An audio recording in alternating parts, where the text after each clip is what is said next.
Ladies and gentlemen, welcome back to the All-American Savage Show podcast. I am your host, John Burke. I'm here with my beautiful bearded husband, Josh, who sits across from me operating those controls like the playa he is. I want to apologize for starting with this. Oh my God, I can't even fucking talk today. I'm sick. I'm fighting off a sinus infection. And, I still love doing the show. And there's a lot I want to talk about today, and I'm not gonna lie, I'm really pissed off. When am I not pissed off? I'm always pissed off. I'm like Rush Limbaugh on steroids. I'm always pissed off. But before we get into today's show, I want to say thank you for everybody tuning in today. I appreciate Rumble allowing us to be on their platform and allowing us free speech as much as we can, and thank you for that. Today is the last day for 45% off at shellshockcbd.com using code STUFFED. If you're wanting help with sleep, if you're wanting to get high, if you're wanting CBD for stress and anxiety, we've got you covered. These products are American-made right here in the great US of A. No foreign imports. We don't rip the tags off our shit and then claim that it's American-made when it's actually made in China. Which, again, I'm not against foreign trade. I'm not. Okay. Just don't lie about your shit. Isn't that right, Liver King? Yeah, if you're not tracking who the listen or whatever that douchebag fucking does, like primals, blah, blah, blah, blah. He got busted for steroid use, like color me shocked. Going back to Delta 8, we had a young lady come in just this week. I think it was on Monday, and she said she had real bad fibromyalgia, and the only thing that helps her is these Delta 8. And luckily, she's over here in the Richardson area. So we have a lot of people that support us. It's great to hear that. Yeah, it's crazy to hear the things they use it for. And the thing that we're always combating is the snake oil salesman, because a lot of people out there basically advertise CBD in the wrong context, if you will. It doesn't serve it does not cure cancer. Right. This is not going to take the freaking ice off your windshield in the wintertime. Well, I mean, it might. I've never tested that. That'd be a good little advertisement thing right there. But you know where I'm going with that. But no, we have a lot of great freaking customers, and thank you for all the reviews you guys leave. It's freaking amazing. But, it really is. All right, let's get into it. I know why you're here. I know why you're listening today. I'm not going to spend a whole lot of time on this topic, but I feel like something needs to be addressed. First and foremost, Robert O'Neill, shut the fuck up. Nobody gives a fuck that you shot Bin Laden, okay? He wasn't even shooting back. Big fucking whoop, dude. We've all kicked in doors. We've all fucking cleared rooms and put bullets in bad guys. It's been, 15, 20 years? Shut the fuck up. You're like a cringe lord at this point. Jesus Christ himself is like, oh my God, would you stop already? Oh, that's been a long time coming. I've been holding back, folks. I used to be big in the veteran influencer sphere. I used to have a lot of friends, and now I don't, because I just feel like a lot of these douchebags are fucking sellouts. So what started the way I'm feeling right now? Well, let's just get into this right off the bat, and I'm going to give you guys some insider information. We're going to take some calls today. This is Dakota Meyer. Dakota and I used to be cool, but Dakota fucking broke contact with me because he said I attacked people too much. Fair enough. And then Dakota does his own thing and constantly attacks people and says stupid shit like putting tampons in bullet wounds and shit like that, which, by the way, no, you don't do. You don't stick a tampon in a bullet wound, because that fucker goes in there, expands, and it does more damage. Anybody that's... I'm not even going to go there. So let me preface it with this. I am not going to attack Dakota's service. I'm not going to attack anybody's service. What you did was commendable. The people that I'm speaking of are men of action. They are. And I will give them the utmost praise for that, while also praising myself, because I got news for you. I don't care if you're a Navy SEAL. I don't give a fuck if you're a Green Beret. Don't give a shit who you are. We all served, and bullets did not discriminate. Didn't give a fuck if you had a tab or not. And in fact, I'll say one thing even further. Battle space holders had to basically fight for an entire fucking year versus in and out operations. Uh-oh. Did I say that out loud? Yes, I did, and I don't give a fuck anymore. And by the way, nobody gives a fuck about the next Navy SEAL book. Seriously. Holy shit. The quiet professionals won't shut the fuck up. Did I say that out loud? Oh, is that what everybody's thinking? Sorry. Yeah, I'm just going to fucking say it, because here's the thing. I don't care if you hate me. I don't care. I'm not friends with any of you. I'm not. I don't give a fuck. By the way, Marcus Luttrell's wife, you owe me an apology. Yeah, Crenshaw did turn out to be a sellout. I like the dude. We disagree politically. But remember like 2 years ago when you came after me and you were like on my page, and you're a fucking prick. Dan Crenshaw's a Navy. How'd that turn out? You regretting those words? No. You're probably not going to say anything, are you? Once again, Burke was right. God, that feels good. That feels so good. I'm just touching myself while I say that. Okay, let me get serious for a second here. Dakota Meyer, Medal of Honor recipient. I will never talk trash about the Medal of Honor. It's a very prestigious award, the highest military commendation you can get. For context, people that don't know, that if you are basically like a private and you win the Medal of Honor, if a general walks by you, he has to salute you. It's that big of a prestigious award. Now, that's why Dakota Meyer is a very respected person out there. But today or yesterday, I'm not sure when, one day ago, Dakota Meyer posted a photo with General White Rage Milley. And in the caption, it says, "Honored to stand in the room with such an incredible human being." Now, I'm not going to lie, Dakota's not the smartest dude out there. He's just not. I'm not even going to sugarcoat that. I've seen some of his bits. I know Dakota, we were cool in the past, but he wanted to fucking get away from me because apparently I'm bad news. And that's why I don't have any friends. And I'm okay with that. I am who I am. I know I've got a big mouth. But Dakota, what the fuck are you doing, man? What the fuck are you thinking? An incredible human being? And that's not even what makes this the worst. If you go in the comments section on his Instagram post, you see Tim Kennedy in there white knighting. You see Nick Palmisano, guys that I was once friends with. And Nick, I liked Nick. Nick was cool, but all I see Nick doing is bandwagging with Tim Kennedy. I just don't understand this anymore. I just don't get it. I've kept my mouth shut on the veteran influencer sphere because honestly, what's the point? Everybody's going to do their own thing. You're going to have people that simp for everybody. They're never going to be told otherwise. They're going to praise people because, oh, so-and-so's a Ranger, so-and-so's a Green Beret. That doesn't mean dick all. Men of action, that's great, but what they say has meaning. And if you're not listening to what they're saying, you're an idiot. That's just a fact of the matter. Now, I want to draw your attention to something. An incredible human being. You're talking about General White Rage O'Malley. O'Malley? O'Reilly, whatever. You're talking about the same guy that when vaccines were forced on the military, he said nothing. He didn't stand for the troops. He didn't stand for freedom as outlined in the Constitution. This is the same guy that, need I remind you, admits he would tell Chinese general if the U.S. launched an attack under Trump. The same guy right here maintains military's apolitical after white rage comment. The same guy that with Secretary Black Supremacist Lloyd Austin launched an investigation into Trump supporters within the military. The same guy right here that overstepped his boundaries and undermined Trump at every turn. And last I checked, if you were in the military, Dakota, which you were, you know you follow orders blindly, unless those orders are unlawful or immoral. General Milley is a traitor. This guy is a traitor and deserves a bullet in his fucking head. Had this been anybody else out there, a lower enlisted, he would have been crucified. Crucified, career over. But because this guy's a general and he's Lloyd Austin's dick rider, he gets a free pass. How is this guy not charged with treason? No one can explain that to me. So I'm sorry, when Nick Palmisano and Tim Kennedy and Dakota Meyer, and it's the circle jerk of bro vets right there, they will never call each other out. They will never cross paths on that because they love each other so much and they do not have the intestinal fortitude to stand up and say, look, you're wrong on this one, man. I'm sorry. I love you, but you're wrong. And when you can't do that, I don't respect you.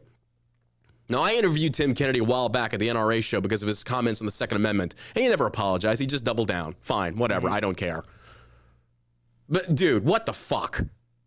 This guy, and you know why?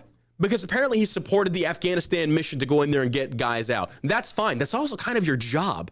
But this guy has done way more fucking damage to our own people. To our own people. How dare you? How dare you side with a traitor over your own brothers and sisters? Anything for a buck though, right? 511 pays good, so I hear. Oh, I'll say it. We're not friends anymore. I'm not cool with these people. I don't talk to them.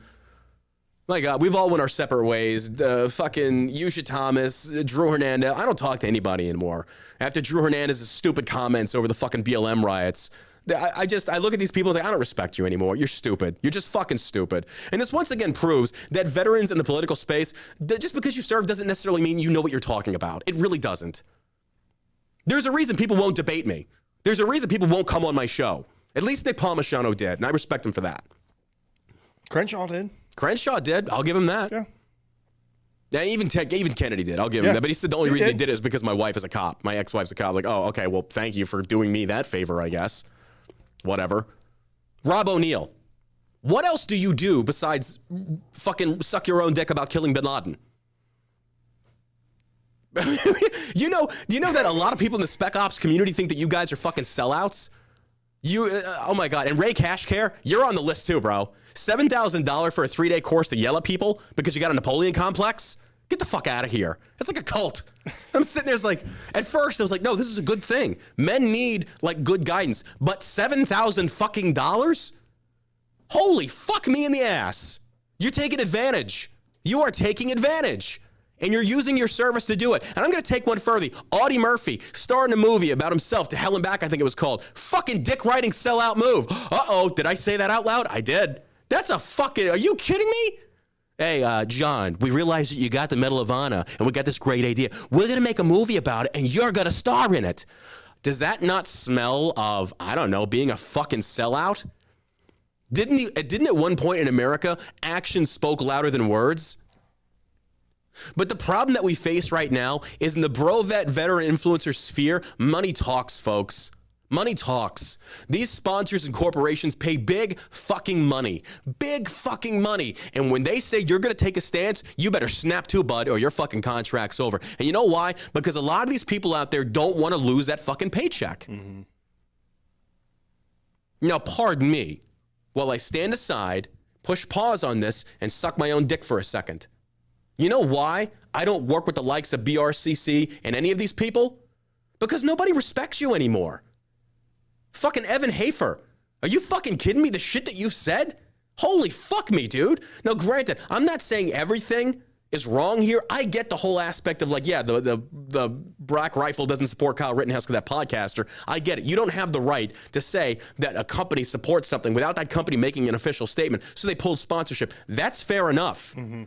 But when you still go on the New York Times and say, these people aren't our customer, bro, you're an idiot. You're a fucking idiot. And the bigger you get, the more money you attain, the more clout, the more fame, the more mainstream. Folks, is it really any wonder that when you go mainstream, you better fucking suck the dick of the leftist liberals, otherwise you're not going as big as you can get. It's money, folks. It's money. And for Dakota Meyer to post a picture with this traitorous Chinese piece of shit traitor, the guy said if we were to launch a strike on China, he would call them and warn them. Folks, that's treason. Meanwhile, we've got January 6th protesters who stormed the Capitol, broke a few fucking windows that had their rights stripped, and they're still in jail. Yeah. But this fat piece of shit, he's still in charge. Justice is dead in America. Justice is fucking dead in America. And let me say something here. Any of you bro vets that listen to this, don't text me, don't DM me. I got nothing to say to you. You've made your bed, now you fucking sleep in it. I hope that 511 and all that money is worth it. I hope you sleep good at night. I really do. Because Jesus Christ, man. I never thought I would see, it's upsetting because I once had a lot of respect for these people. It really is. I've kept my tongue and mouth clamped for a long fucking time because it's like, you know what? Tim Kennedy is a cringe lord. He is. And Tim, guess what? You can probably beat my ass. I know you can. You're a UFC fighter. Great. Don't care. I don't fucking care. But when you go on a podcast and say an 18-year-old should not have access to an AR-15, that's kind of undermining the Second Amendment. Therefore, you're not really a constitutionalist. I'll say it. I don't care. I don't fucking care. I'm not friends with any of you. When the veteran bro vet space first launched, yes, I was a part of it. I won't even lie about that because it was something new. None of us really knew what social media was really about, what it was really like. I did some fat shaming videos, spoke my mind in the fitness world, and which eventually blended into politics. And here I am now doing what I actually absolutely love, which is standing for the Constitution. And I got hired with Grunt Style. And Tim Jensen, you can suck my fucking dick, you broke-ass bitch. Come find me in San Antonio, you fucking cucklord of Grunt Style. How much blood money have you made off your fallen brothers and sisters? And then you sit there and you simp for the PACT Act, you fucking idiot. Because you don't know half the shit you're talking about. And again, once more, it proves that veterans in the political spectrum don't know what the fuck they're talking about. The PACT Act is a failure. Massive fucking failure. I got hired on with Grunt Style. They paid me $5 for every shirt that I sold for them of my own brand. I didn't know any better. I could have done it my own self. I didn't know any better. Grunt style, I wouldn't say they took advantage, but they did take advantage of my ignorance. And let me push pause on that one real quick. Remember the ex-CEO, Dan Alric? Yeah, about a year ago, I offered him a job. That felt so good. It did. It really did. He said no, of course. I knew he would. They paid me $5 per t-shirt that I sold of the In the Arena brand. And it was kind of funny because like maybe a month ago, Timothy Jensen's like, yeah, but you couldn't even perform and sell shirts. Oh, I'm sorry, Tim. I'm sorry. But guess what? Shell Shock's bigger than you'll ever be. And guess what? I'm way richer. And I still managed to hold true to my principles and values. You didn't. I never took $1 in blood money. You did.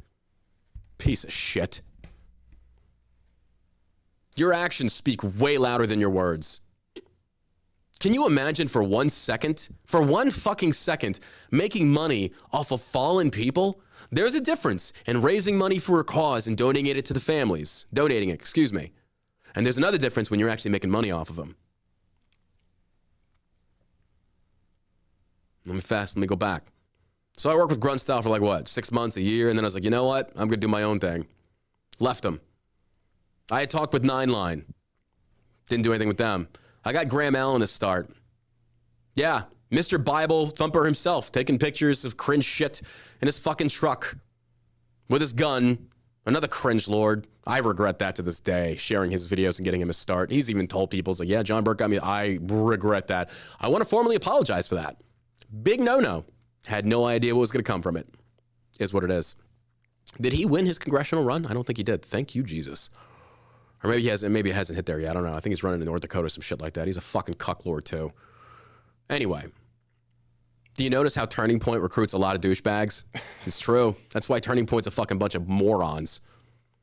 The first thing Charlie Kirk said to me when he met me is, how big's your following? And then I realized, oh God, no. I see what this guy's all about. Oh, Jesus, keep me humble. Oh my God. I'm at a loss. I'm just at a loss. I'm so disappointed. These are men that I did hold in high esteem and respect, that I felt like actually did stand for the Constitution. And then one by one, they all fell. One by one, they all caved to getting money, to get a contract, to get a sponsorship deal. And you didn't have to. You could have started your own business. Hell, I think Tim does that training thing. He probably makes really good money doing it, but that's not enough, is it, Tim? I just don't understand it. Did he write a book? Oh, yeah.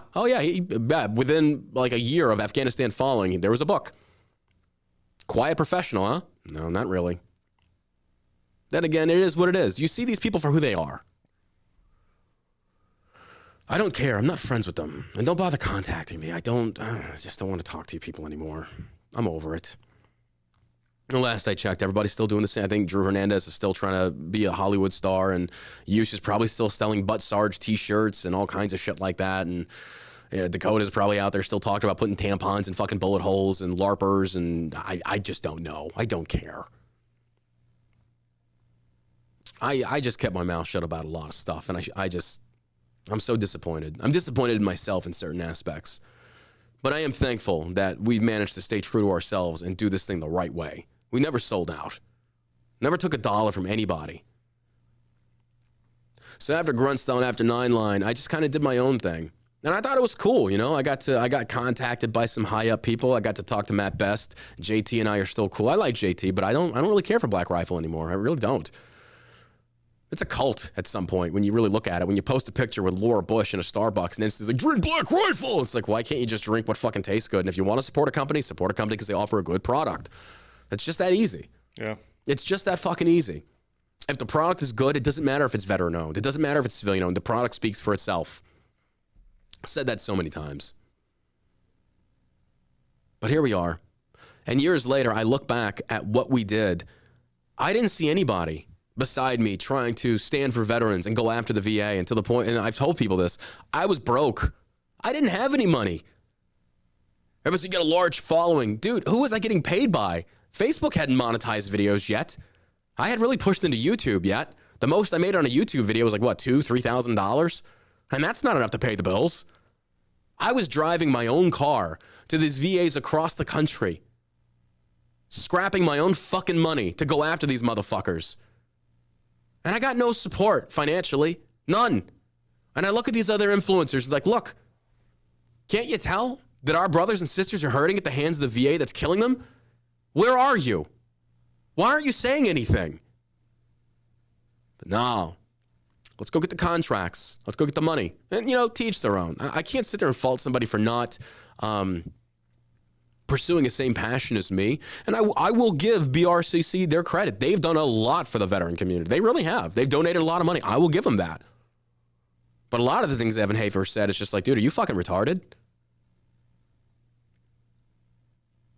Oh, I'll say it. I don't care if veterans hate me anymore. And years later, I just look back, like I say, and I just don't know how we got here. And I think what really set this whole thing, the wheels in motion for this, is that on Facebook and things like that, we got out of the military and we were able to maintain a sense of community in the veteran space. We were able to be together. We were able to stand for something and stand united for something. And it felt good. Like we were still serving a purpose.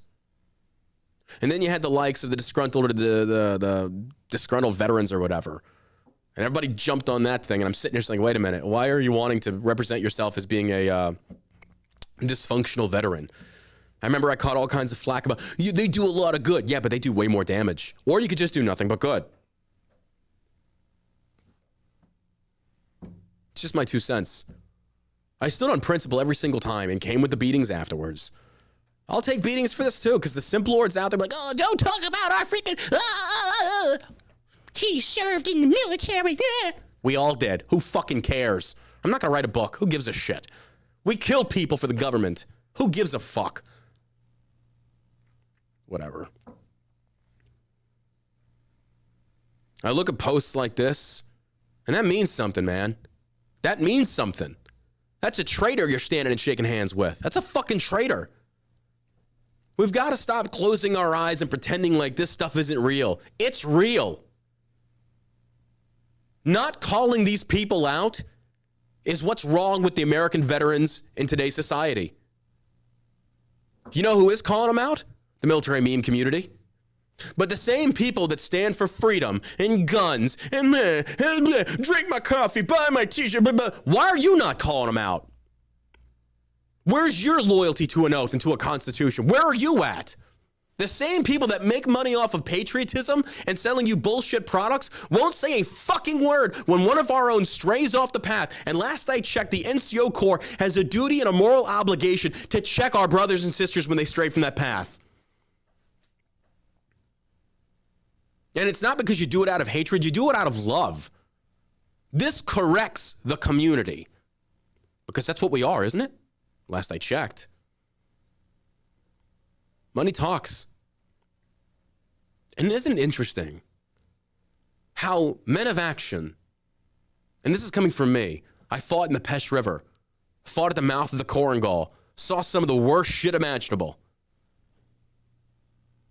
I've been under fire 4.5 years in the worst places in this world. And the same men that have probably done even more than that,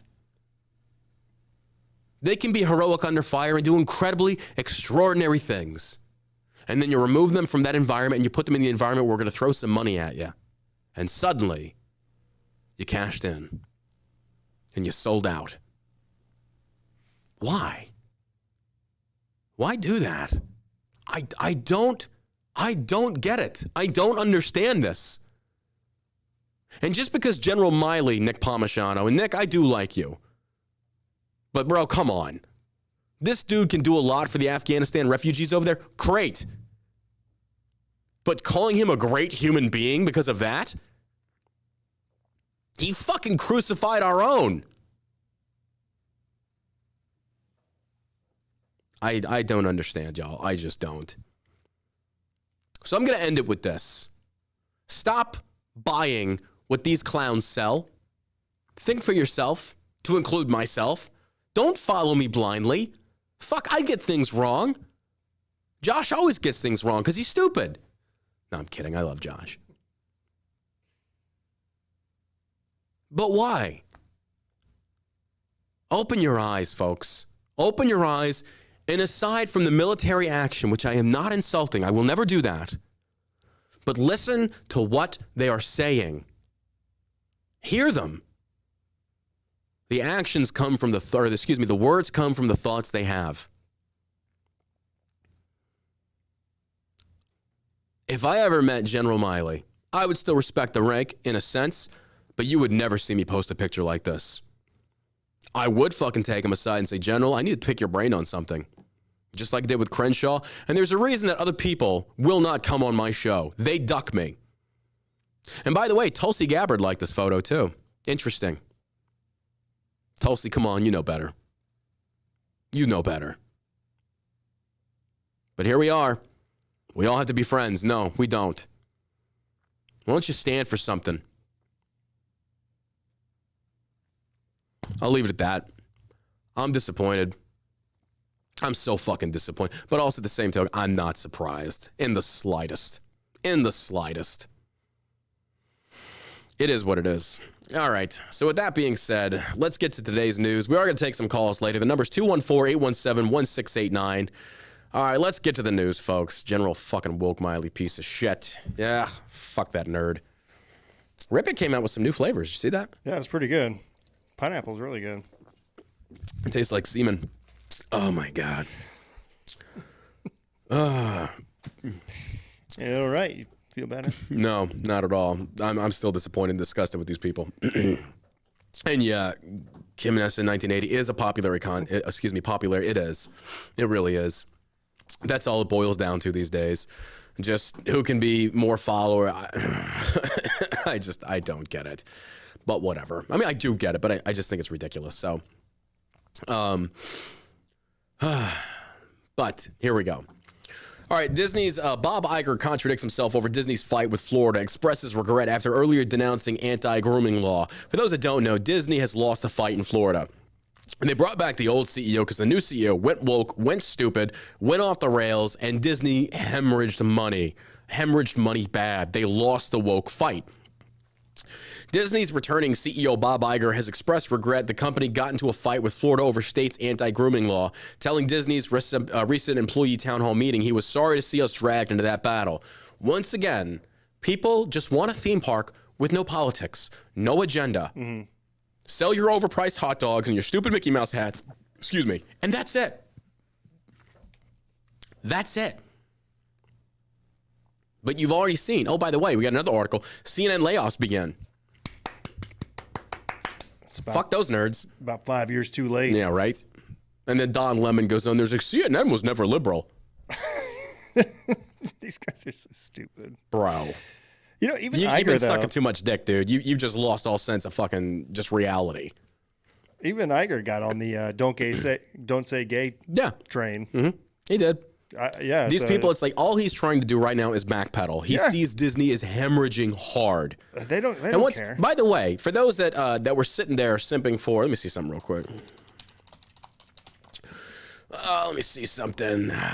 Hold on, something just piqued my curiosity. Okay, here we go. For those that were talking about how Apple, the market cap was like what, $222 trillion. They're untouchable. Disney's market cap is $172.63 billion.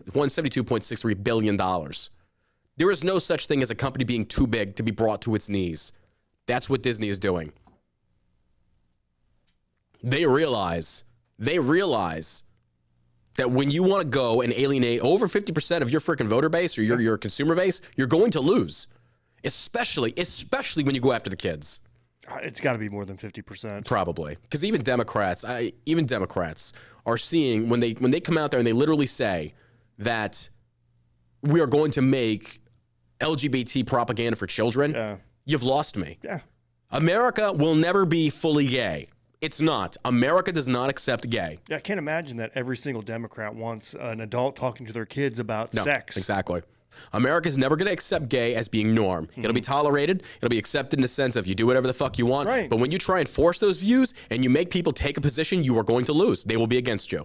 So the best bet for all the freaking homosexuals out there, don't force people into that position. Instead, be happy that you've got the equality and shut the fuck up. People are tired of this. You keep pushing the envelope, and then you brought the trans, then you brought the gender ideology, then you brought the pronoun sky screaming types. And this is what you get. At Monday's town hall, Eager was asked about the business impact of Disney's fight with Florida, specifically the state's decision to revoke Disney's self-governing status in Orlando. Never should have happened that way, but there you go. Known as the Reedy Creek Improvement District, a privilege Disney enjoyed nearly 5 decades. I have to get up to speed on that completely. Obviously, I followed the news. That development occurred after I left the company. I was sorry to see us dragged into that battle, Eager said. What I can say is the state of Florida has been important to us for a long time, and we have been very important to the state of Florida. Eager expressed regret that Disney engaged in a high-profile fight against Governor DeSantis, which resulted in the state legislature stripping the company of its special administrative status. In February, Eager tweeted his opposition to Florida's parental rights and education legislation, which the mainstream news media smeared as "don't say gay." Of course, we all know that bill literally said nothing about gay, saying "don't say gay." Literally nothing about that. It was talking about the children being taught in school. Anybody that read the bill, you could see that. We all read the bill. It was like there was literally nothing there that says, discrimination whatsoever. It says just stop trying to sexualize the children. That's fair enough. Eager claimed Eager claimed without evidence that the law would put vulnerable young LGBT people in jeopardy. Isn't that always the case? Elon took over Twitter. We're in jeopardy. Gay people's lives are in danger. And just to be how are your phones like? It was I'm wondering. It was kindergarten to third graders. Yeah, exactly. And I'm sitting there when they say stupid statements like that. It's like, is your phone got like an explosive in it that when Elon says, you know what, push the button and like blow up all the homos? It's like, what are you talking about? How are you in danger? Who's wanting to talk to kindergartners about trans issues or gay issues or sex in Liberals. general? Liberals in general, yeah. If that's the stance that you're taking, we're going to back you up on that. I do. It's 5-year-old interesting. kid. Yeah, and you know how they retaliated with that when we came at them? It's like a chess game. It's an intellectual chess game dealing with a retard. And you're sitting there going, don't fucking talk to them about sexualizing the children. Like, why are you so interested in children's genitals? Because you are. And we're telling you, stop doing that. And I love how like inconsistent Democrats and liberals are with this. I'm sorry, dude. The fact that I have seen like Moby came out and says, I'm leaving Twitter. It's like, dude, I thought you were dead, honestly, and good riddance, whatever. Okay. Jim Carrey, he's off Twitter now apparently too. Bye. No more subjecting people to your fucking retarded paintings. Yeah, which, by the way, Bob Ross or John Ross painted way better than you ever did.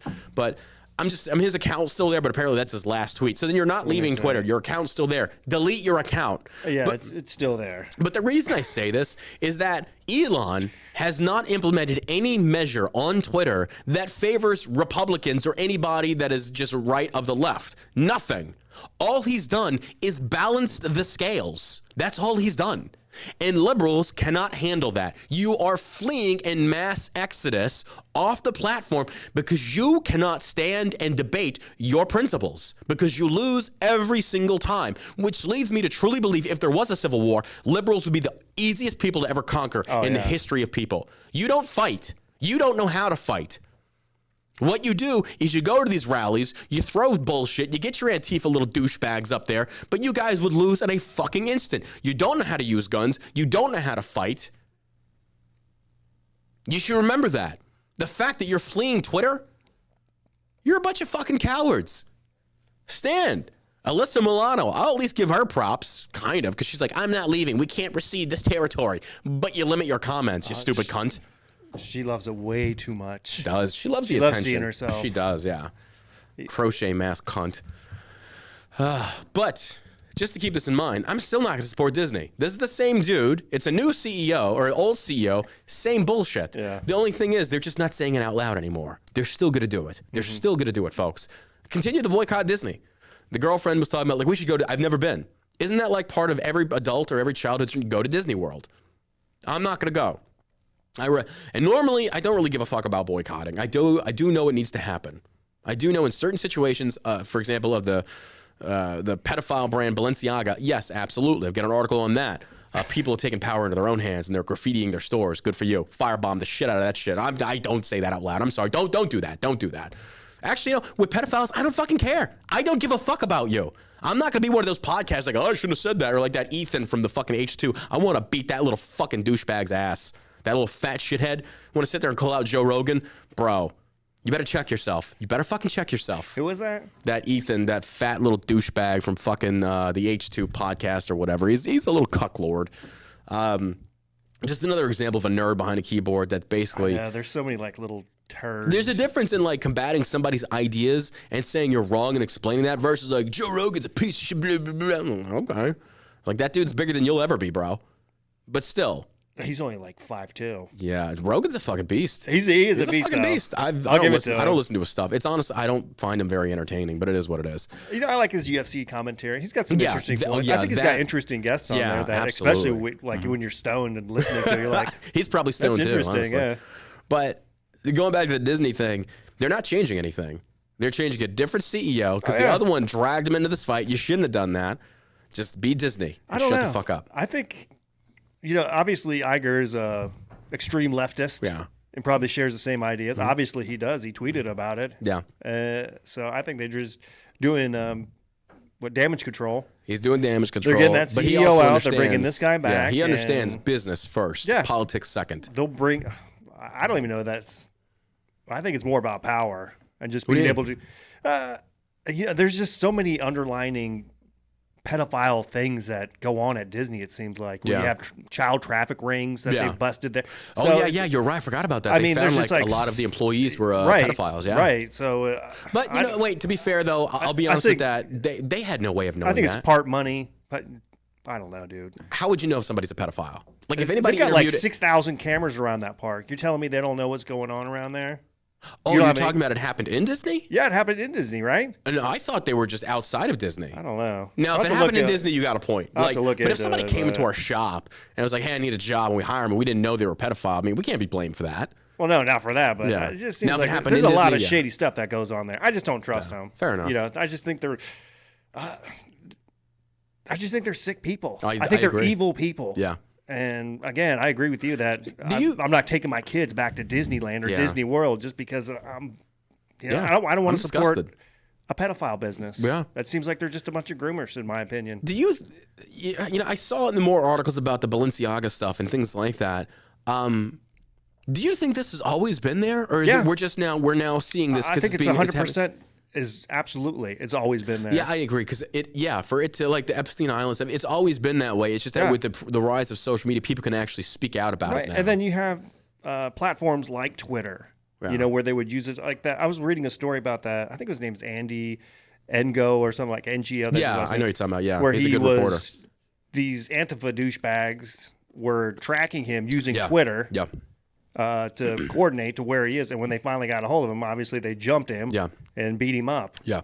Because they're cowards. They are cowards. They mask themselves. I wish they would do that in Texas so you can shoot them. Oh, just fucking kill them. Oh my god, dude! I don't even know if I kill them. I just want to curb stomp them. No, I'd kill them if they try jumping me. Just pull out your fucking gun and go to town, blow their heads off. Bullshit. It's Antifa. They were a terrorist organization. They did it twice to this guy. Which, by the way, Trump did not make illegal. He said he would. Yeah, he did say he was going to make it a terrorist organization. I mean, nothing happened. So why is this even tolerated? Portland, Oregon's still a shithole. They're still we have lawlessness run amok in this country from liberal ideologies being pushed through these politicians. Yeah. All right, let's take some calls and everything we've just talked about. The number is 214-817-1689. Feel free to weigh in on anything we've just talked about. And while we're waiting, make sure you go check out shellshockcbd.com. Again, code STUFFED. Code STUFFED is going to save you 45% off of your entire order.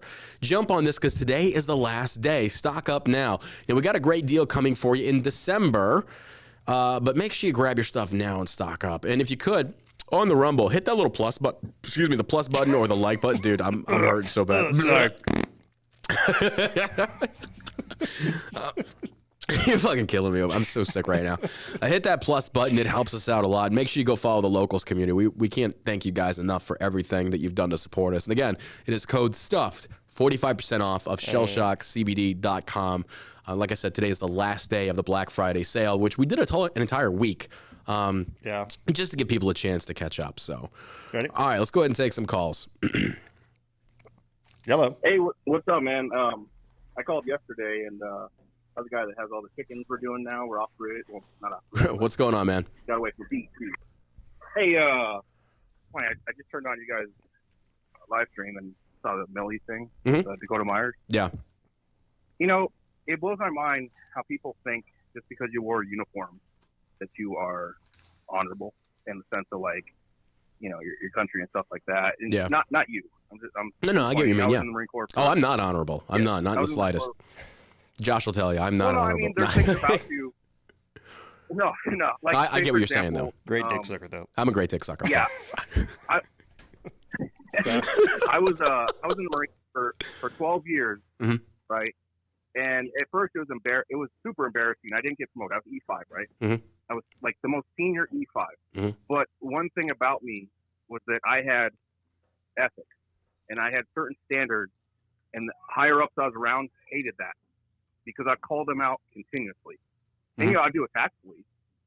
But at the end of the day, I noticed my going away, I had more people at my going away than a lot of my higher ups had for their going away. Like, and I'm not saying it's about me, but I stood up for what I believed in. Yeah. And the same thing when I went into the Department of Homeland Security afterwards. Yeah. It was about my ethics. Yeah. I brought my service dog in, and they said I couldn't have my service dog. I said, well, fuck you guys. Like, this is ridiculous. No, like, there's certain things about being a veteran that, you know, unfortunately, I have to have certain needs because I got really hurt bad. So it's just, I walked away from that job because I noticed it was a trend within government. These people don't get held accountable for being bad leaders. And what that does is they get voted up. Yeah. You know, or they get pushed up because other bad leaders are there. And I mean, this conversation's been in the field continuously for, you know, like decades now. Yeah. Well, people know it's like the yes men get promoted. No accountability. Yeah. Yes men get promoted because that's what weak leadership does. Yeah. So that's why it's no surprise, you know, but it's one of those things where it blows my mind when you see not higher ups at all, but like all these they call soft guys that are like, you know, in the news all the time. You would think one of them or a few of them would be like you and just kind of be like, no, fuck you, and not care about the money because it's more about the respect. I feel like the more respect you get from the veteran community, the more you're going to be pushed up.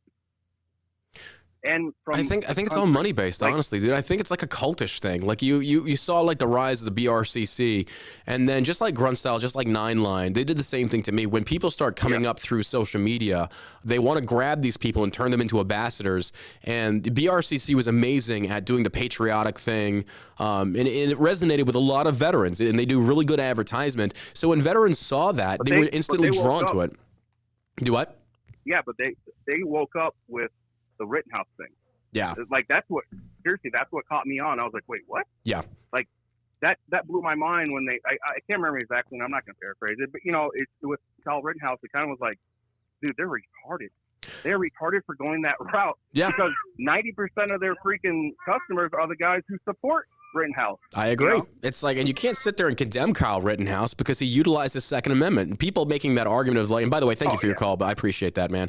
But you can't go after Kyle Rittenhouse and say like, what business did he have being there? That's called America. That's called freedom. And that's what liberals by and large don't get. Like, I can go anywhere I want to go. Kyle Rittenhouse went out there and he fucking defended himself. Yeah. That's what he did. I think Good that for would have him. been the right thing to say is we support any American's right to defend himself. Exactly. But they've been, and here's the deal though, Black Rifle came out there, and I will take this one side. What initiated this was a podcaster that was sponsored by Black Rifle. And he said Black Rifle supports Kyle Rittenhouse. Black Rifle said, you don't have the right to say that on our behalf, so we're pulling our sponsorship. That I agree with. Mm-hmm. No podcaster, it'd be like somebody doing that we sponsor a podcast for Shell Shock.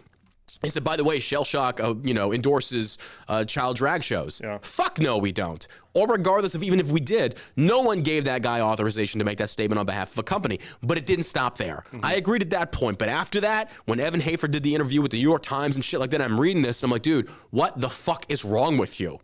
And that's why I was like, dude, I don't support the company. I've never bought in Black Rifle. I don't care. The only person I'm really cool with is JT. JT has always been good to me. And these guys are fucking loaded. They're doing really good. They broke a lot of fucking barriers. Good for them. But now it's like, no, man, I'm sorry. Go ahead. Next caller. All right. Stand by. Yeah, go ahead. You're live. Hey. What's going on, man? Caller, first time listener. What's up, Joe? Couple things. One, John posted a deal on Instagram the other day. There's a little fact check about the vaccines. You're talking to me right now, bro. Yeah. So, well, I didn't know if I was talking to Josh. Yeah. Anyway, oh, sorry. So you made no, it's me. Post. Yeah. You made that post. There was zero reference in any text to the vaccine, COVID, anything like that. It was a screenshot, right? Yeah. But yet somehow there's still the fact check, COVID-19 resource center down below it, the little tab that they put up on your post. My God, I hate that thing. It's so so I'm annoying. wondering, right? But if they can somehow pick up that post was about the vaccine, how on earth is there still child porn on the internet floating around on Twitter, all kinds of stuff, man? How can they pick up That's a good question. that screenshot is about the vaccine and put up, here's the additional information or correct information, misinformation labels, whatever. But they still, say they can't do anything about other content on the internet. Oh, I agree. Where is their true focus? Where's their true focus on what they're actually trying to censor? I think you make a really good point. And to explain how they do that, they do it through software that can recognize not even just words per se, but texts and fonts and things like that. So when it gives the appearance of COVID or the word COVID, there's a scan that goes into play. And when something hits it, they automatically attach that warning to it. And that's why people start calling it like the Fauci ouchie, the jab and stuff like that. So you could circumvent that process that they do. But also to go on to more into your point is because I feel like the important needs of the people moved away from like the child pornography things such as that to hate speech and the culture war instead of like authentic things that were really impacting our society and our actual real dangers. And that's by and large, I think, because of the left. They simply feel like, well, you shouldn't be able to say certain things. Therefore, this is a threat to democracy. You see liberals repeat this constantly. This is a threat to democracy. Free speech shouldn't be tolerated of hate speech. Hate speech became the number one thing they wanted to combat. And it's like, no, dude, there's way more bigger things, more pressing issues that we should be looking into. And you raise a good point. But that's also why you have the dark web. My ex-wife, who was a police officer, dude, the story she told me about the dark web, there's no control. It's like this black cesspool of just disgust and filth, and there's nothing there as far as moderation goes. But I will give Elon some credit. He talked about the number one priority of Twitter is to go after the child pornography stuff, and he said we're making strides on doing that. And I respect the hell out of that, and you make a good point. I just think it's because of priorities, and they're clearly out of line. Thank you for your call, though. I do appreciate that, man. Well, I got another comment to make. You specifically called out Audie Murphy earlier. Yeah. He was one of my grandmother's cousins, and my grandparents. They saw the movie and everything when it first came out, but they never wanted to watch that movie or have it on or anything because they knew how he felt about making that movie, that he did not want to make that movie whenever, he had gotten an acting career and you kind of see the liberal agenda, Hollywood agenda, even 70 years ago, if you don't make this movie, then your career's over. Yeah. But he didn't want to relive it. Yeah. He didn't want to go through all that again. But the problem is, though, you can say you don't want to, but you still chose to do it. So it's like at the end of the day, and I would never insult his service and what he did. My God, he's the most decorated dude in the Army, still to this day, I believe. But that act right there was kind of like, ever since I knew about that, I was like, wait, what? He's starting a movie about himself and achieving the Medal of Honor. What if, like, say, for example, like Tim Kennedy did something like that today? What would you say about that? I was like, that's some cringe shit, bro. So I feel like we have to take away this historical respect that we have for people simply because they came from the greatest generation. And not that I'm criticizing the actions he did in combat. I would never do that. But the actions after the fact speak loudly. So, your grandparents could be the friend, and that's fine, and say he didn't want to do it, but you still chose to do it. You chose to do it. And it's like sometimes sacrifices have to be made, and these sacrifices, we're put in these situations that we don't like it, and there's no good. It's like the Kobayashi Maru in Star Trek. There is no good answer. You're not gonna beat it. But that just means if liberals say you're not gonna have a career if you don't, well, then I guess I'm not gonna have a career because I'm not gonna sell out my integrity. Just not. Yeah. And I know that's a very complicated, controversial thing to say. And I'm never insulting this guy's service. I'll follow your line of reasoning. Thank you. I just wanted to be able to interject, the personal side of it. Oh, he got put in. He did ultimately make the decision to make the movie. He'd already written the book, and I felt like I never met him, obviously, because he died several years before I was born. But I felt like maybe him writing the book was his way of kind of exercising all that and dealing with it, and then being asked to make the movie. He did not want to do that. Ultimately compromised his principles and chose to do it for what he saw, to be the rest of his career, because that's where he wanted to be. And so he had to deal with that decision for the rest of his life. But then I want to ask you, how do you feel about you give a lot of mentions to, Tim Kennedy and some of these other guys, but Jocko Willink, he's made quite a bit of money off of, his service and his experiences. Obviously, he didn't choose to play himself in American Sniper or anything, but how do you feel about the things that he's doing as far as maybe what he's involved in, and do you feel like maybe he has better, ethics as far as drawing the line? I don't follow Jocko. I don't follow Jocko. I've never watched the stuff. I don't wake up early enough. I think he's up at like 02 every day, so I don't follow what he does. The things that I've seen from Jocko is he puts more emphasis on like leadership. A lot of my cop buddies, I think Josh also listens to Jocko and stuff like that. There's a difference in like saying these are the things, these are the pillars that we embodied in the SEALs and what made us successful and how you can apply that to real life without just going beyond and saying, hey, I'm a Navy SEAL, I'm a Navy SEAL, I'm a Navy SEAL.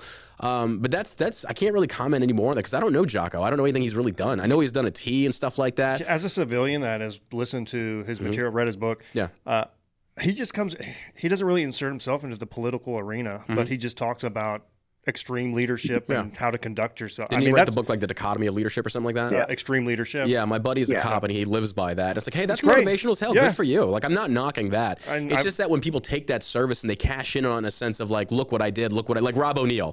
Rob O'Neill, like, Jesus Christ, dude, get over yourself. If you come out of the military and you're not well taken care of, I could see how somebody would want to use their service as leverage to get ahead in life. I can't really fault people for doing it. I can. But in like not a grimy way. Like if you want to start a t-shirt company to support your family. Yeah, that's different. Yeah, I get that. By all means, go for it. Shout out this veteran thing, Yeah, so... no, you make a good point, dude. And that's a very gray area. Yeah, Jocko is, I think he goes out and gives... talks to companies about leadership and all kinds of stuff. I did meet his buddy. I forget his name. He's a short, bald dude. Really nice guy. There was a Navy SEAL that got his legs taken off in a motorcycle accident, and they asked me to come do some fundraising. I said, yeah, absolutely. And they were really cool dudes. But I've never met Jocko. But... no, I mean, I'm not going to lie. I don't follow people that don't mentally stimulate me. And I came from that world in the sense of like the leadership and things like, so it's just kind of like old news to me. And civilians, it really resonates because they've never had that kind of leadership. Right.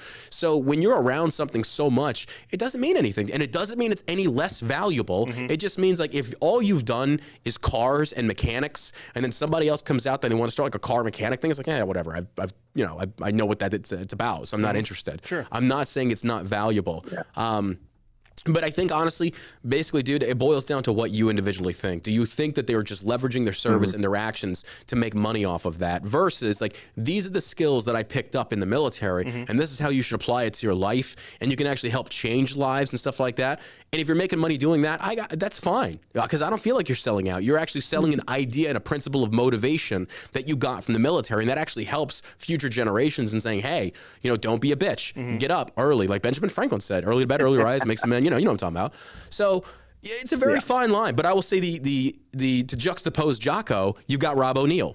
Yeah. There's the difference there. Rob O'Neill goes on a cruise ship and he's sitting there speaking to all these civilians like, we were like, it was like that scene from the comedy thing with what's that Marine Corps comedian, the colonel, the dude from Rob what's his Rob Riggle? Yeah, Rob Riggle's like, there we were, bank in the tank, and I was like, hey, Osama bin Laden. It's America, motherfucker. Like, that's Rob O'Neill. That's fucking Rob O'Neill in a nutshell. Yeah. So when you look at somebody like that compared to Jocko, and again, I don't know a lot about Jocko, it's like there's a difference there. Yeah. And Rob O'Neill just banks off of, like, when you hear him, like, I've seen some of his bits on Fox News, I'm like, who let this guy talk? Like, who let this guy talk? See, but I think movies like 13 Hours, like...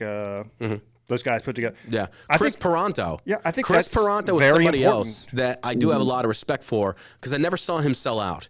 He did come in there and do technical advisory for that movie, the Benghazi. I never saw a Benghazi movie. I just don't want 13 to. Hours? 13 Hours, yes. It's one of my favorite movies. Yeah. But Chris Peranto, all he does, he's one of the most humblest motherfuckers you'll ever meet. Yeah, he was. One of the most humblest dudes. I run into him at like SHOT Show. We talk all the time sometimes, and that guy will give you the shirt off his back. And he doesn't think he's better than anybody. And he's a really nice, down-to-earth guy, and I respect that so much. And it's just amazing to me that people will put more emphasis on the Rob O'Neills and the chest thumpers because, honestly, all you've got going for you is what you achieved while in the military. Well, I got news for you. And any one of us that have served that got out, the military was easy. You had 3 hots and a cot. You were told where to go, what to do, what to think, what to wear, what to eat, where to sleep, where to ship, where to shoot. That's it. Then you get out, And that safety net is gone. Now it's like, oh, I can fail. I don't have anybody guiding me. I got to make my own decisions. And for anybody that was like, I was 17 when I enlisted, when you grow up in that environment, and then you suddenly have that kind of like the lanes on the bowling alley kind of lifted, the pads. It's like, no, now you can fail. It gets very difficult. It gets insanely difficult. A lot of veterans don't know how to handle that. And that's why, like, I encourage people, think for yourself. And it's actually a lot easier, and it's not as scary as you think it is. You just got to be willing to grab your balls and take some risks here and there. But you don't have to wake up at 03 to do that. So I'm not a veteran, armed forces veteran, but I'm a 21-year firefighter EMT. Nice. My wife is a former cop, and I'm on an electrical business now. So Nice. I do a lot of the reading and research into those topics for my own leadership skills. And any guy that I promote to a position of oversight in my company, I make them read both extreme ownership and dichotomy of leadership so that they can see both sides. Look, man, you're responsible for this portion of my company that I'm putting you in charge of. And I make that required reading, and then I sit down and discuss things. And it's very obvious if they have or haven't read it yet and done what I've told them to do. But the Rob O'Neill book, I've listened to his audio book. He's a good storyteller. There's entertainment value there, but there's no lessons in that book. You know, that's a big difference between Rob O'Neill is making bank off of the story that he can tell. To me, Jocko is actually conveying good leadership lessons that can be imparted to other areas of life. People that didn't necessarily have that experience that you had. I can understand your point that, man, it's old hat to you. But even in the fire service, we dealt with a lot of the same changing of standards to allow for additional demographics. Lowering of standards, sit down, scroll on your phone because there's nothing to do at the station. The lack of taking pride and taking ownership of the things that you've been put in charge of. Your apparatus, your station, your district, going out. Taking pride in those things and being able to convey that. I think some of those books that Jocko and the podcast where he does delve into different topics, and there's good lessons that people that didn't live those things can learn from that. And that's why I appreciate his platform versus, I've read David Goggins' book too. That dude's crazy. It's an awesome book, but my God, I'd never want to live like that. So David Goggins, I met him one time. I met him one time. He was a very, very loud dude. Like, he's just in your face. It was like he was a very just kind of like very animated guy. Certainly one of those guys. Like, I don't know if I want to go out and have a beer with him because I got a feeling that dude's gonna be fucking picking a fight with somebody because he's just like, not in a bad way. It's just like, what the fuck did you say to me, bitch? Nah. But thank you for your call, dude. And congratulations on your business. That's fucking awesome that you did that for yourself. And I'm up here in the Dallas area too. Like I said, I got an electric business. Oh shit! You should drop by the store sometime. Your shop, yeah, drop by Shell Shock sometime, dude. All right, great talking to you, man. Thanks for calling in. Thanks, buddy. Yep, you bet. Bye. We'll take some more calls. I think, when it comes to leadership, I don't like talking about leadership. I don't know why. I just feel like I never read books about leadership. I just felt like the only way to become a good leader is to get out there in the woodline and practice. Go out in the woodline and get your hands dirty, get bloody, do what you got to do and figure it out for yourself. I never liked the idea of just, I take that back. I did read a lot of Stephen Pressfield's books on the history of Sparta and how they trained, and it embodied me to where I was kind of like, I want to be more Spartan-like in a sense of being battle-hardened, trained to be in very adverse conditions. And I think that helped out a lot. But honestly, the biggest thing, like, if we've read no business books. When we launched this company, it was literally just use some common fucking sense, admit when you're wrong, and just push forward. That's all you got to do. Basically. And we don't have any business degrees. But it was like, because I feel like in our society, everybody thinks that you have to have a college degree. You got to read a plethora of books. You got to do, it's like, no. Grab your fucking balls and jump and see what happens. But use some calculated risk. Do some research. Before we even did this, I was like, the number one reason why businesses go out of business is because they fail to research the market. So what do we do before we launch Shell Shock? Let's look what the price point is on a lot of these products. What's going to make us different? That was the biggest thing I asked you, is like, what's going to make Shell Shock different than any other CBD company out there? And the biggest thing was price point. We have no reason to charge that much. That's ridiculous. It's insane. For the likes of American Shaman and the other companies, what they're charging is through the fucking roof. So it's like, you know what? Instead of like 1 or 2 major tiers in the bucket, let's get let's get thousands of tiers in the bucket, and we'll still make really good money, offer really good products, and we'll be successful. And here we are. We did it. We did it the right way. We didn't shill. We didn't sell out. And I think that's just, people can do that too. Just use common fucking sense. That's all you got to do. Yeah, for the most part. If you don't know something, there's somebody that does. There's somebody that does. Yeah. Don't sit there and think that as a CEO or as a leader, or as anything that you... This is the biggest takeaway I've ever taken from leadership. We get this ego-based idea that when we're a leader, we have to have all the answers. Yeah. No, you don't. You should be intelligent enough to go find the answers. You should be intelligent enough to hire the right people that do have those answers. I don't know dick all about website management. I don't know dick all about SEO or anything like that, but I got intelligent people that work for us that we hire and pay good money to take care of that for us.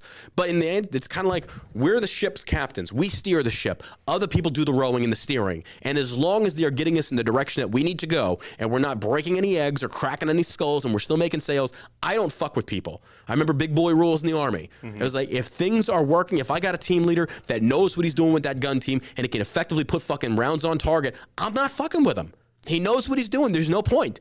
Because a lot of leadership is like, no, they need to do it my way, because it's an ego-based thing. Like, you should do it my way so I can get the credit, versus like, hey, Sarn, this is the alpha team leader, Sarn, what's his face? He did this. He should get the credit.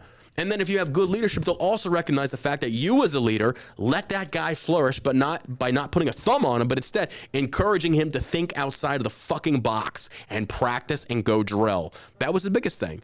So, I mean, when I was a weapons squad leader, we won our battalion weapons squad competition. That's every platoon has a weapons squad. That's your machine gun teams. You have 2 teams in a weapons squad. You got the squad leader, an alpha team, and a Bravo team. They're 2 gun teams. They carry the 240 Bravo. And a battalion competition consisted of a 10-mile run with the machine guns, full kit, ammo, and everything. It was 5 miles out to the range. You shoot your fucking targets, and you run 5 miles back. We crushed it. We dominated it because we pushed ourselves in PT. We did everything we could. We were out there running fucking crew drills every fucking day. If we didn't have shit going on, we're running crew drills with the tripods and everything. We get to Afghanistan and we are fucking smoking Taliban. Smoking them. But that ideology is dead in the military now. It's dead. You can't be aggressive. You can't be an alpha. Instead, like, oh, don't say any bad words in your cadence when you run. I'm sorry. I don't get motivated from left, right, peace and love. Fuck no. Left, right, skull fuck those cocksuckers. That's what motivates motherfuckers. So, all right, let's take some more calls. I mean, am I wrong? Veterans that listening, you know. That's how it should be. That's the thing. It's like, if you want an alpha class of warrior, you got to let those dudes be meat-eating, aggressive motherfuckers. And that's the way you flourish. That is the way you flourish. Now, if you really want to be deadly, you have a meat-eating, aggressive motherfucker that is also intelligent. And when you have that, that's a dangerous combo. Yellow, you're live. All right. We'll start at the beat. Oh, never mind. There you go. Hey, what's going on, man? You're live. Hey guys, thanks for having me. Appreciate it. Yeah, what's up, man? Just wanted to raise a couple points on like whole Disney thing, and I think that we see a lot of patterns with this stuff where, like for instance, people will look at churches and they'll say, "Why are there so many child molesters at churches and whatnot?" And it's not that churches create child molesters, but that inherently, like churches, things like that, why they have that stigmatism is because it's the easiest place to prey on people. Yeah, So using religion, I think that can also go into, areas like the military, cops, any of that stuff, where those are people who inherently are going to want power. I was going to say, they come from a position of power to be able to manipulate. Exactly. And in many cases, we do have a lot of checks and balances for that stuff. But when you get into places like Congress and these areas where people can run free reign doing and saying whatever they want, you get into issues like that where they just totally dominate others and you can't get them out. And then that then filters down into places like the military and General Milley and guys like that. So kind of wanted to raise up the psychological aspect behind that, because we can control stuff like that in churches with church security teams, things like that. But it's really, how do we control that with Congress now, especially when you can't vote these idiots out. So I that's think the real hard part. the example of General Milley, though, I think the General Milley and people similar to him, like Lloyd Austin and the rest, is that they are in a position they're in, and they're going to have to turn into yes men because they have to be politicians. And ultimately, it boils down to, are you going to fall on your sword and throw your career away to stand for principle versus saying yes and just going with the flow? And these are not military leaders. Because unfortunately, if military leaders, by and large, would have done, say, for example, what Colonel Stu Scheller, who came on the show, did, which I said was very commendable. If you had more leaders doing that, then there would have been significant enough change within the military that the leaders in the political spectrum would have been like, wait a minute, we have generals resigning left and right. The public would have seen this. There would have been massive outcries going, wait, we're losing our combat generals, we're losing our combat experience, our combat leaders. We're clearly doing the wrong thing here. But instead, what happened was the likes of the General Milleys, the Lloyd Austins, they caved to this leftist ideology. Because the reason I'm saying this, where were they at before this ideology hit? They didn't say anything about this. Nobody cared. Nobody gave a shit. The infiltration of what they call them in the military, the terror or what General Milley and Lloyd Austin were investigating for, as far as when he first took command or he first took office as SecDef, is like we're investigating for white supremacy, just everything. And it was like, oh my God. And if anybody that's spent one day in the military knows, there's no white supremacy in the military. If anything, there's more black racism than anything else out there. And that's from personal experience. Every black EO rep, good luck if you're a white dude, you ain't getting helped. And that's the thing. There was a lot of black nepotism in the military. Now, don't get me wrong. There is some white nepotism as well. But the point that I'm trying to make, though, is that these people that are in position of power, they're not going to give up their paycheck. The money is too important. And fiscal individuality or fiscal freedom allows you to say whatever the fuck you want to say and do whatever the fuck you want to do. But a lot of these guys shortchange themselves because, like, well, I don't want to give up the six-figure salaries. Like, so then you're saying that you couldn't do that on the outside? So you got to do the safety of the military? And that's why the General Milleys and the I think that's right. Yeah, I have no respect for them whatsoever at all. These guys are pieces of shit. Yeah. No, I'd agree with that. I do think, though, that it does come down to they also like to hold that power over other people because they're having that same power held over them. True. So it's kind of like they're imitating, and then they want to feel that, hey, I also need to feel like I'm in control of something. So I'm also going to make all these changes that I can to make myself look good because I know that I can't step out of line. Yeah.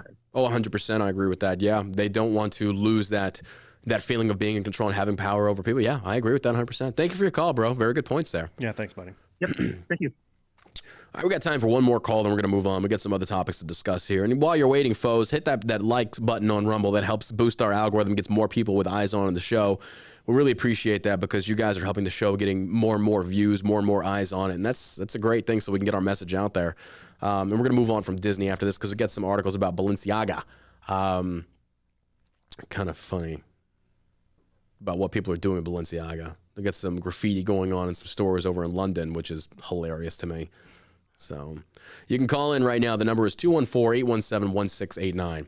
All right. Yellow, you're live. Yellow. Hello? Hello? Can you hear me? Yep, you're live, man. What's up? Is that better? Yeah, you're good to go. Okay, sorry about that. You're good. So this is the All-American Savage text line. I heard Josh had some dude. Josh is sending out dick pics for that gets you like a little discount. Yeah. You got it. Beautiful. Is that the Thanksgiving sale? Get a nude. You like it tucked or untucked? Dealer's choice. So I like it tucked. It's more unique that way. Goddamn. What's going on, man? So I just want to talk about the Disney thing because I actually have lived an hour from Orlando my whole life. Okay. And, it's so fucking creepy. Like, I've always hated on Disney. Never been to Disney, even as a kid. I'm like, that's fucking creepy. Why are there adults walking around with mouth ears? That's just weird. And as I've grown up here, like, the adults it's the cult. There's a Disney cult here, and it's fucking creepy. It's this weird black hole of debauchery. And going back to what Josh was saying about the human trafficking, it was in the park. It was in the park. It was in the park. Oh. It wasn't just like obviously they were employees, but yeah, no, it was in the park, and there was this thing. I didn't dig deep into it because it's a super depressing topic. Yeah. But there was a whole thing. Don't let their kids wear yellow at Disney because that signals to like the trafficking ring. Like something about your kid wearing the color yellow meant that they were going to be trafficked. Super, super gross. I just hope Disney just burns to the ground. I didn't know that. That changes things. Like if it was occurring within Disney, how the hell do you let that fly? How That's the what hell? I thought. Yeah, there's no excuse for that. Like you said there's cameras everywhere. 100%. And don't you think there would be like a lot of reports of like, hey, there's a lot of kids getting kidnapped from Disney? Shouldn't that have made news? You'd think. You'd Well, think. You'd think there'd be a lot of. It's not. Go ahead. I'm sorry. It's not that they're getting kidnapped from Disney. Sorry, yeah. It's not that they're getting kidnapped from Disney. It's that the traffickers are coming into Disney with the kid already to swap them and hand them off to someone else. Oh, what the Yeah, fuck? because I mean, yeah, like think about it. There's a million kids there. There's a million people there. You just go on a ride, and then the kid gets grabbed off the ride by some other adult. Yeah. Like yeah. But why would you do that in public? And then, like, an why wouldn't you hour- just do that in private? Probably because it's a I don't public know. I place mean- and they could walk around and it's That's good, crazy. It's great camouflage because Yeah. it's children with their parents. Yeah, True. great camouflage. That's nuts. And I mean, it's up. I-95 runs right up through here, and so you got direct lines from Miami. There's a Cape Canaveral, Port Cape Canaveral right here, so they can ship people in and out, and it's pretty bad. Yeah, that's nuts. I didn't know that. I didn't know that was within Disney. Holy crap. Yeah, I mean, Yeah, I no, think it's inside of the park. Jesus. like child sex trafficking, I think is probably one of the biggest issues that isn't talked about. Yeah. I the mean, southern especially border. down at the southern border, Yeah. places like Disney where they had. I'm surprised actually that they busted Disney. You know, Yeah. it's really surprising because the FBI is so screwed up. Yeah. You know, the DOJ doesn't do anything. No. It seems like they're all part of it. They're all part of this big cabal to traffic kids. Well, with the whole Epstein Island thing and all the celebrities and big name politicians that are probably involved with that, dude. I'm sure the MSM's in on it as well. There's people getting paid good amounts of money to suppress certain things. course. Twitter, Oh, yeah, Facebook did it as far as the Hunter Biden laptop story. And that's just a Hunter Biden laptop, which they said potentially has child support or child porn on it. So when something like that hits the news, no wonder they're suppressing this shit. They've got to be on the payroll, which tells me that has got to be a very, very insanely lucrative business. Oh. Because if you're able to pay off top Oh, yeah. executives and top people like that, you must be making a shitload of money. yeah. Well, thank you for your call, Yep, man. I appreciate and that. One more thing about Disney though. There's a Disney in Los Angeles, which is relatively close to the borders there too. Mhm. It's like it's all local. It's all connected. Doesn't surprise me. Yeah. Doesn't surprise me. Yeah. Well, yeah, thank you for your call, man. All right, The well, insight thanks there. for I taking my didn't know that. That was interesting. Thanks, buddy. All right, let's move on. We got another article here about Balenciaga. Watch as Balenciaga flagship London store daubed with the word pedophilia by activists. A protester has attacked the central London flagship store of Balenciaga after a week of global controversy for the luxury goods chain. And all I have to say about this is well fucking done. Well fucking done. When it comes to pedophilia, there's no laws. Laws are off.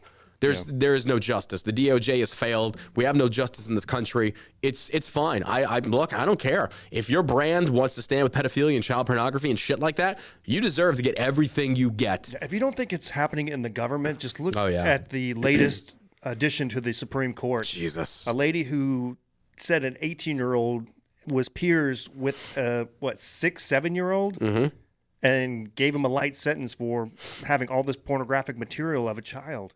Dude. That's a Supreme Court justice that's making decisions right now. That and you know, the if you don't think friggin- it's in the government, then you're just not paying attention. When you look at that friggin' nuclear waste management whack job, the bald dude who just got busted stealing the baggage, Oh, I'd be God. willing to investigate him. Oh, psh. When you like have people dressing as dogs and shit, I'm just kind of like, wait a minute, something is off with Yeah, you, bro. something's off. Something's off. Yeah. You can Is look that at the stuff job he like- dressed for? Yeah, exactly. When this guy is like condoning all this insane, I just don't get it. I just don't get it. But anyway. What are the chances of him and the other trans, like, boop, boop, you know? Oh God, don't do that. Don't. Why would you do that? That's disgusting. Oh God. Just saying it probably happens. No, I don't think so because I'm not going down that road. Don't pull me down that road. That's disgusting. I'm not doing All right, that. Well, I'm just saying I'm not probably doing it. happens. Why would you do that? That's like something you think about when you're trying to nut or some shit like that. It's like, oh God, now I'm gay. Street artist Joe Bloggs, self-described as the average man on the street, plastered the word pedophilia using the British spelling of the word on the window of the outlet. Well done. Footage of the graffiti attacks shows a man wearing a neon yellow vest appearing to attach something to the front of the window of the designer store. He then steps back to reveal the word pedophilia daubed in a vinyl sticker clearly visible underneath the corporate logo. TikTok user Ivory Flower Cakes caught Bloggs in action and posted a video of them defacing the window to their account. The protester appeared to be wearing a yellow high-visibility vest with the words JC de Fox on the back. Fox means fake in French and appears to replicate outdoor marketing company JD Decaux. The graffiti appeared across Balenciaga's store in Bond Street on Friday evening, and there is no indication if it has since been removed. The attack follows a week of controversy for Balenciaga after it launched an advertising campaign that featured children holding BDSM-clad teddy bears, as Breitbart News has reported. If you're watching the live stream on Rumble, you'll see the image of it right here. This is just the most disgusting. Dude, these are liberals. These are liberals. That's all I can say to this.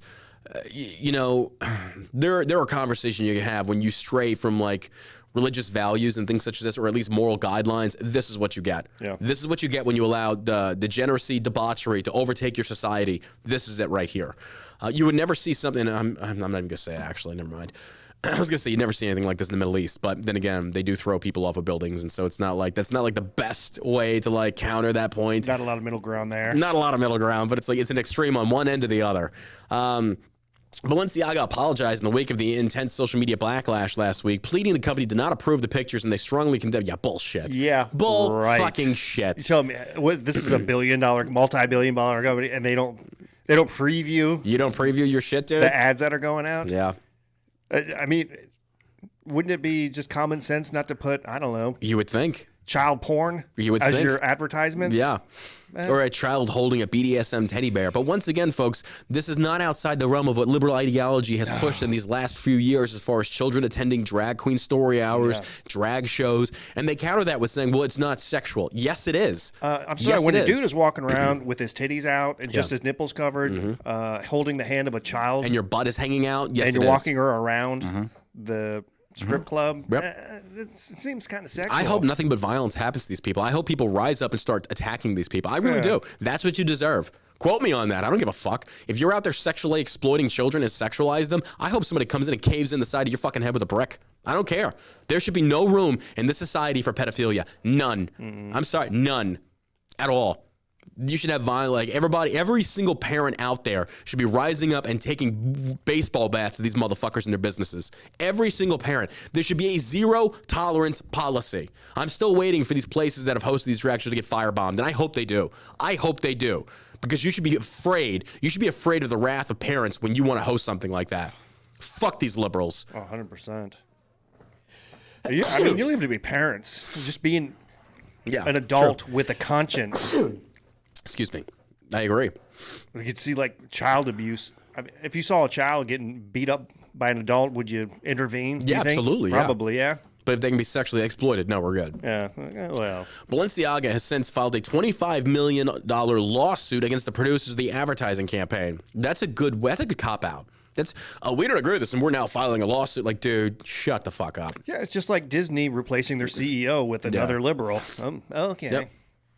Also, Nicole Kidman is featured in Balenciaga's Spring 2023 collection, while Kim Kardashian and Bella Hadid have been previous brand's ambassadors. I looked at her page like 2 or 3 days ago. Nothing. No apology, nothing. Which one? Nicole Kidman. They don't care. They're all in on it, man. They're all in on it. Yeah, I'm curious if what's that girl's name? Hadid? Hadid. Yeah, if she was ever sexually assaulted as a child, because she started very young. Would not surprise me in the slightest. I know. Same here. California releases thousands of convicted pedophiles within a year of conviction. Again, this is California. Yeah. The state is just a shithole of America. Such pedophiles have been convicted of a range of horrific acts, including raping kids under 14, according to the study investigation conducted by the UK Daily Mail. More than 7,000 persons convicted of lewd or lascivious acts with a child under 14 years of age have been released in the same year they were convicted. Convicts who committed even more heinous crimes, such as sodomy and rape of children, also served short sentences. Thousands of child victims are being denied justice, and George Gaskin and his group of radical prosecutors can Care less. Los Angeles Deputy District Attorney Jonathan Hadapmy, who serves in the complex child abuse unit and whose outspokenness about DA Gaskins contributed to a recall effort, told the Daily Mail. Some short sentences, including a 365 pedophiles convicted of continuous sexual abuse of a child, all whom spent fewer than 12 months in prison. 39 cases were convictions of sodomy with a child under the age of 16, while there were 3 cases of kidnapping a child under the age of 14 with intent to commit lewd or lascivious acts. Former Los Angeles sex crime prosecutor Samuel Dordulian told the outlet that the statistics were frightening for society, adding that statistics clearly show that pedophiles don't get reformed. They're going to come out and they're going to continue to commit again. The only way, folks, listen to me. I'm telling you right now, this is not being extreme in any sense of the word. With pedophilia, the only befitting punishment of that crime is execution. A swift trial and execution. That's all there is. In the moment you start playing the bleeding heart aspect of liberals, well, you know, they could be reformed. No. You destroyed a child's life. That child was innocent. That child did nothing to you. Nothing. There should be no reformation of pedophilia. It is simply a fair and balanced trial. I will give you that. They need to have a fair and balanced trial. But if you are found guilty without a shadow of a doubt, execution right away. And not $1 million thing where you got to do lethal injection. You simply stand them against the wall, you put a 45 to their brain, and you blow their fucking brains out the back of their head. Done. That round costs maybe 50 cents, if that. Well, inflation, because thanks Joe Biden, but still. $1.50. $1.50. And I was going to say, is there anybody that would be against this? But yes, there would. There would be liberals, by and large, against this. And I know libertarians be out there like, we don't believe in capital punishment. That's because you guys are a bunch of fucking spineless bitches, is what you are. Execute these people, and this stops. This stops. How much longer are you going to go before these whack jobs? Well, just look at California. Yeah. A year? You got a year for committing anal rape of a fucking child? Now, look, I am not for vigilante justice. But I'm sorry, I'm going to have to start changing my opinion. If the Department of Justice, if our judicial system doesn't do anything, and you see DAs like these douchebags in California, then it is upon society to start taking matters into their own hands. I can't blame them. I cannot blame them. Maybe there's a lucrative business in that. Say, hey, has your child, has your child been raped by this piece of shit and did he get off after a year? Hire me, I'll go take care of business. A hitman organization. I mean, that's kind of cool. Set up, we can do like a Metal Gear Solid thing. We can set up on an island outside sort of of U.S. a Justice League. A Justice League. A pedophilia execution league. How cool would that be? We have our own little island. We'll pay for it. We'll stock, we'll train soldiers, and we'll find ways to like sneak into America. Or we'll hire people within America. They execute these motherfuckers, and we secretly get them out of here and go live on this island in paradise. Ask Hillary Clinton how she does it. Yeah, that's a good point. She funnels money through Haiti. The Haitian mafia. UK transgender woman jailed for impregnating a 14-year-old. There we go. It's a man. You take one look at this nut job. Look at him. You can tell. Idiot. Crazy. Off the hinge. Nuts. transgender. Let me ask you a question here. There was a dude that during COVID got busted with child porn and was sent away to jail. And his friends, they have a friend, and that one friend says that, well, let me put it this way. If you had a friend that got busted for child porn and y'all were really close and they got sent off to jail, when that friend gets out of jail, would you allow that person to come back into your life? No. Why? Because they're a pedophile. Fair enough. I have a friend that's going through that right now. And the fact that this person can even sit there and it's like, well, he's coming up on parole soon. The fact that you would even contemplate having that piece of shit back into your life is mind-blowing. But that's the type of mindset these people have. How do you even get out of jail? He was, I'm not going to go into it. It's a personal friend that didn't commit it, but it's a friend that had a friend of a friend of a friend. And it was brought to my attention. They asked me my opinion. I was like, no, fuck no. Yeah. That's an unforgivable sin. I'm sorry, no. And the fact that anybody would be mentally weak enough to let somebody like that back into their life, I just don't think they understand that when you consume child pornography, when you are downloading the images and you are looking at the stuff, you are helping them. That's the point of no return. That's the point. You are consuming the content and you're creating the need for more content. You are a part of the problem. So I can't imagine why anybody would ever tolerate such a disgusting, vile human being. And this person, when they get out of jail, if I meet this guy, I'm going to cave his fucking head in. He's in Dallas. And by the way, let me remind you, did you know a lot of the child pornography that exists in America or in Dallas per se is from illegal Mexicans from Mexico? Uh-oh, can't say that, because why? A culture issue. Yeah, I can believe that because... I'm not saying all Mexicans. That's what I'm saying. 15 years ago, my dad had these guys in his building. He had this guy, I think he was from Mexico. Pretty sure he was from Mexico. But he had come in his office, and he was doing some work at night just because he couldn't come in the morning. Come to find out, he was looking at child porn on the computer, and this computer that it was like a $25,000. It was very expensive, but he got on there and started going searching up porn and all this other stuff. All these viruses were so. It was a giant mess. It turned out to a giant mess. It's disgusting. But yeah, I don't think he was a legal citizen. I'll say that. Yeah, when you tolerate that type of behavior, all you're doing is enabling it. Yeah. It was like, oh, we can forgive them. No, that's unforgivable. Yeah, and the only reason that you're forgiving them is because it wasn't your child. If it was your child, you'd have a different tone. Yeah. Maybe they should change the perspective of that. So I can't even. Anyway, a transgender man living as a woman in the United Kingdom has been sentenced to 9.5 years in jail for impregnating a 14-year-old girl. 9.5 years. You got 9.5 years, a grown man for impregnate. Dude, we are in Sodom and Gomorrah. I really feel like we are close to the end times here. We got to get right with God, folks. No, I agree. We got to get right. Dude, I'm sorry. The only way to fix this is just the God to wipe this. The humanity has just, we've lost. Seems like he sent the flood for much less. Yeah. I mean, if you look at the story of Sodom and Gomorrah, this is it. Yeah. This is it. I just don't get it. We as mankind have fallen so far.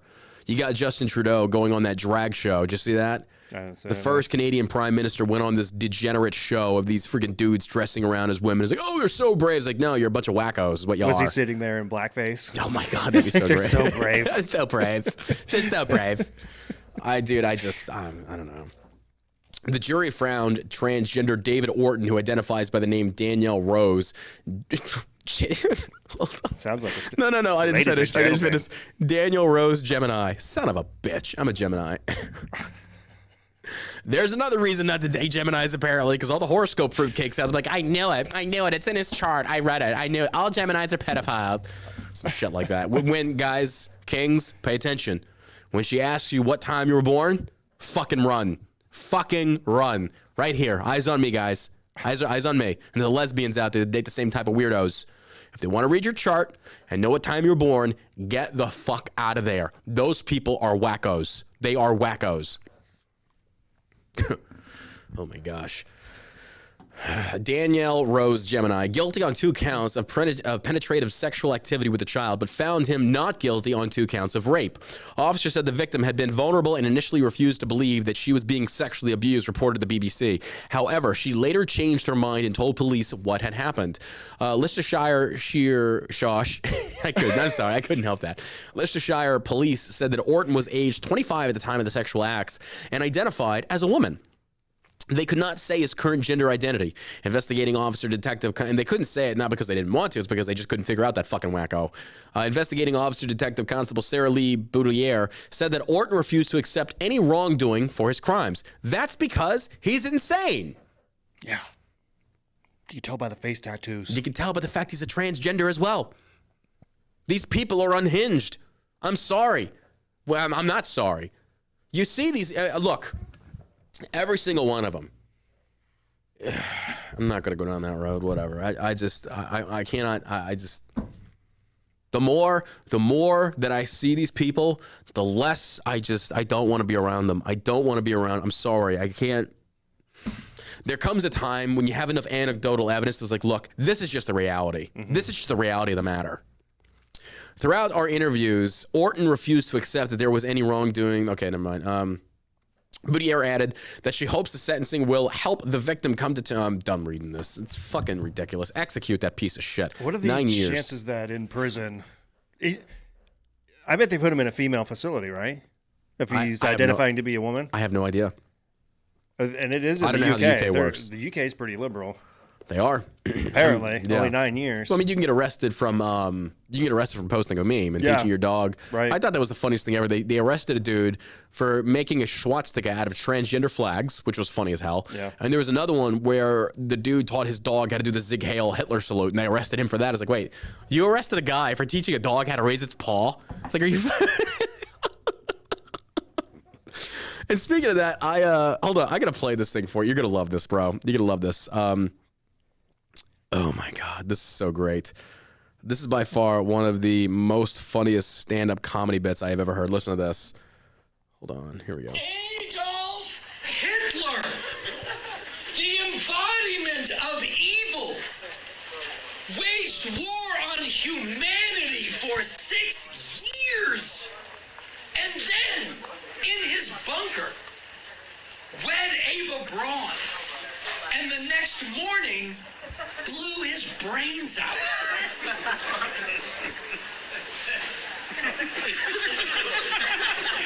Marriage is hard. World War II, 6 years. Marriage, couldn't make it to lunch. What did she say? You call this a bunker? My sister's bunker. Now that's a bunker. That's fucking great comedy, pretty right? funny. That's pretty good. Couldn't even make it 24 hours. That's. Oh my gosh. Listen to this, folks. U.S. Air Marshals Union. Biden is risking another 9/11 by taking air marshals off flights and sending them to the border. Not even going to read this article. You know how you can prevent this from happening? Stop crucifying your Border Patrol agents. Empower them to do their jobs. Recruitment numbers will go up, but instead, you have demonized them. You still didn't apologize for the whipping Haitian scandal. You crucified these people. They're walking out in record numbers. They're blowing their brains out left and right because you've demonized them. And now you've got the same in the military. Your recruitment numbers are in the fucking toilet. So now you got to pull assets from other things, and you're putting them at jeopardy. And this is epitome of bad leadership. This is bad fucking leadership. The Biden administration is a colossal failure. Now remember, over 2 years ago, what did I say? I was like, hey, I don't like Biden, but I'm hoping he's a president of common sense. Maybe he can be the first Democrat. It's like, hey, he's a liberal, but he's not that bad. Well, I was wrong. I gave him the opportunity. And all we've seen as of late is just massive, colossal failure after failure after failure. And to sit there and pull assets from one department to shift them down to the border, and now you're jeopardizing plane. Like, holy shit. Yeah, I knew he was going to be terrible. Yeah, I mean, we all did, but I didn't want to criticize him right away just because he was a liberal. It's like, let his actions speak, and his actions have spoken. Yeah, he was a part of the Obama administration. Yeah. I knew it was going to be even worse just on his own. Texas police find 50 migrants locked in a shipping container near border. At least Again? alive, though. Jesus, man. Texas Department of Public Safety special agents found a group of 50 migrants locked inside a Connex container in a Laredo junkyard. The search came after the agents apprehended 5 other migrants being smuggled in a stolen tractor trailer. Texas DPS spokesman Lieutenant Chris Alvarez tweeted images of the apprehended migrants who were apprehended in a junkyard on SH 359 near Laredo. And you're looking at this. This is over on Twitter. If you're watching Rumble on Live, you're going to see these images that I'm pulling up for you that you can actually see. Apparently, they did this bust at night. Here they are. You got all military age males. I should stop saying that because that's just a term we use for like being over the age of 18. We use it in Iraq and Afghanistan. Military age, all over the age of 18 males. I mean, it's not. And look at this. These are all men. I don't see any women in there. Yeah, that's when you see just all men coming across that are military age. That should throw some red flags at why are these guys here? 100%. Where are the women and children if it's a humanitarian crisis, right? That's crazy. This just looks like a straight up invasion. Yeah, 100%. There's no other way to phrase that. It's 100% accurate. Oh yeah. Mitch McConnell, aka Turtlehead. Mitch McConnell has anyone meeting with individuals with anti-Semitic views highly unlikely to be elected president. Yeah, that's what they're worried about. Yeah. Not this shit. Not the high inflation or any of that stuff. They're worried about who Donald Trump is having. Republicans are going to have to adhere to the dog whistles of the left in order to combat their accusations saying, well, look, we're actually standing against anti-Semitism. And this is what the likes of Nick Fuentes have caused. Good job, you little shithead. Even that stupid idiot Pence was like, Trump should apologize. But like, why are they so upset? Because they're virtue signaling and they're pandering to the left. They spent most of his presidency asking him to apologize for shit. They're so hell-bent on getting his taxes, having him apologize, bend the knee, kiss the ring, jerk the dick. It's interesting to see how many of the establishment GOP, the Pences, the McConnells, that once they feel like there was a crack in Trump's armor, now look, I'm no Trump loyalist, you know this. But what the GOP establishment is doing right now, they're only throwing fuel on this fire. This is not going to deter the Trump loyalists, or even voters in general. This is going to empower them to vote Trump because McConnell, with a fucking brain, man. Well, unfortunately, there's not a lot of people with that. Sad to say. You could, if you can't tell by this point what these people are, the establishment's doing, what the media's doing, all that stuff is doing. Anytime they throw these stupid stories out there, you should just bank on the fact that it's probably the opposite is probably true. I agree. Whatever they're saying. I agree. Mitch McConnell comes out there. He's making these sound bites, and he just says like, "This is because they just don't like Trump. Yeah. This is because they don't like Trump." And I'm also going to 100%. I'm going to say this: Molly Yiannopoulos is a grifter at this point. Because the more I sat and I thought about it after the show, and I look at his things, I posted on Twitter. I thought his content that he was putting out during Trump's presidency, I thought it was pretty funny. Well, the fact that he was a gay guy dating a black man, they kept calling him a racist and all this other stuff. It just seemed humorous. Well, I don't know when he posted this on Parler. I think it was a long time ago. He said, "I lost everything helping to put Trump in office. My life and career were completely destroyed. Was it worth it? No. I feel utterly betrayed. I will have vengeance."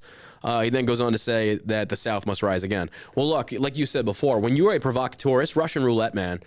Milo went above and beyond the line of controversy. Like when he said, like, stop being poor and shit like that. It's like, okay, dude, there were things that you were saying that were very good. You had some really good points. You were a great debater. You were hammering these people.